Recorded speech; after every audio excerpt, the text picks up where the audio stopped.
It's in miles per hour. See what you come up with. Nice. You can change the setting. Okay. Put it farther down on the edge. Yes. How does the wind velocity vary depending where you are on your blade? Farther out on the blade it is, the faster it's going. Ed Snyder, the 2011 West Virginia Professor of the Year, teaches geology at Shepherd University and chairs the school's Institute of Environmental Studies. Snyder's environmental science students will take the experiments they conduct on models in this classroom outside, where they can apply the concepts they learn to this real windmill. This is our SkyStream wind turbine. This is about almost 2 kilowatts worth of generation at peak generation. Wind turbines are springing up all over West Virginia. In fact, renewable energy is predicted to be a growth industry in the state and nationally. So here at the Institute for Environmental Studies, students are being trained for a variety of careers in renewable energy fields. You'll notice the size of the blades on this. These are fiberglass. They're very fine fiberglass. They have some interesting features on them. When you look at them, if you want to feel that little ridge right there, that ridge was designed and put on this to try to reduce noise, and you find this on both sides. You'll notice the curvature. You see how sharp they are? Okay, when people tell you that these are a problem for birds and bats, they are. If you flew into one of these, it would be a problem for you as well. So we have to make choices as to how we're going to get our energy, and this is one choice. This 30-foot turbine is capable of producing 1.9 kilowatts of electricity, about enough to power a well-designed, energy-efficient 1,200 square foot home. It's part of Shepherd's Renewable Energy Demonstration Site, or Red Zone. The 100 by 120 foot site also houses several photovoltaic solar panels that produce electricity from light. These panels allow students to conduct experiments. How many volts? 32.2. 32.01. 2. Oh, there are 9. people standing in front of it. Okay. And it's a cloudy day. Gee, do these work on a cloudy day? Yes. You know, that's something that most people, they say, oh, it's cloudy, I'm not getting any energy.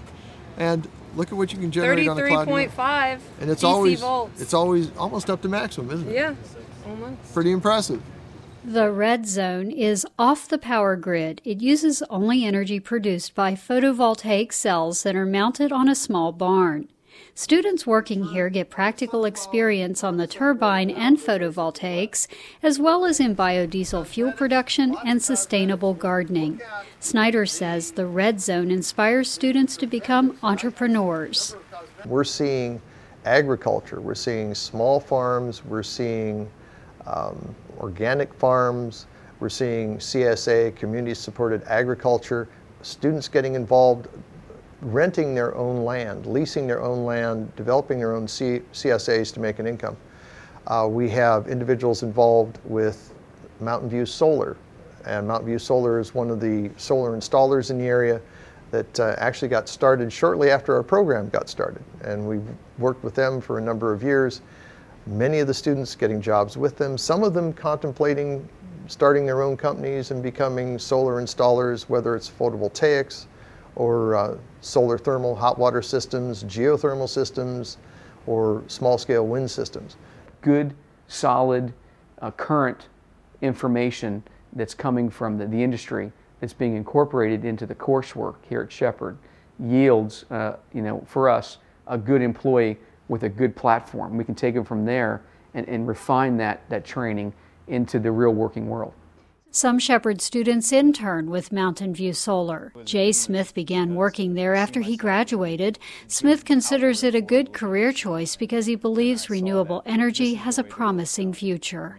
Green is in, and we got to do something about climate change. We got to do something about our carbon footprints, and this was kind of the way I wanted to go, because I was always really kind of a hands-on, technical kind of person, and always had an interest in solar electric and renewable energy systems. So that's probably why I really got into into environmental science and into the renewable energy field, because of my interest and Shepherd University's ability to give me the tools to take that next step, to join the industry and have a job in the field that I currently do right now.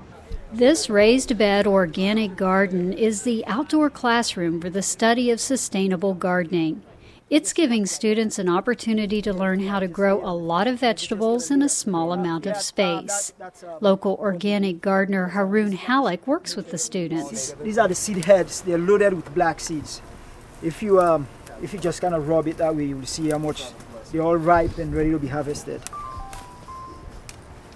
Right there. So what we're doing is we're going to cut some of these seed heads and then take them to the greenhouse and dry them for next year so we don't have to buy amaranth seeds.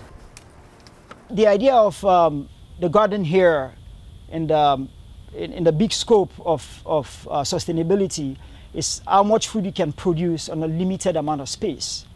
That was the whole idea. We could grow enough food to make an impact based on one nutrition. It's not going to be a whole lot, but based on nutrition and based on quality and taste, those particular factors can definitely make an impact. Students pursuing the study of environmental science at Shepherd do so with the hope that what they're learning here in the Red Zone will lead to a challenging career and a more sustainable future for the world. I've always been interested in the natural world and going out into it and, being a part of it. And so that's basically how I came into this program at Shepherd. Was I saw the course list as I was sitting down with Dr. Snyder and what I'd be learning about. And it's the stuff that was important to me and the stuff that's important in the direction that society is kind of going now and where we need to go in order to really improve as a nation and as a world in different social and scientific new green ways, everything. I'm hopeful. I'm really hopeful. I think, this kind of moving towards a greener future has really taken off in the last 10 years, and it kind of started as a fad, but I think people really now are starting to see that, especially with hiking oil prices, that it really is something that we need to look at and start putting research and development towards and start working on to change. There are about 140 students majoring in environmental science at Shepherd. That number is expected to grow, and Snyder says future changes will include expanding into environmental civics and geographic information systems, as well as adding more classes in environmental sustainability. For West Virginia Public Broadcasting, I'm Cecelia Mason in Shepherdstown.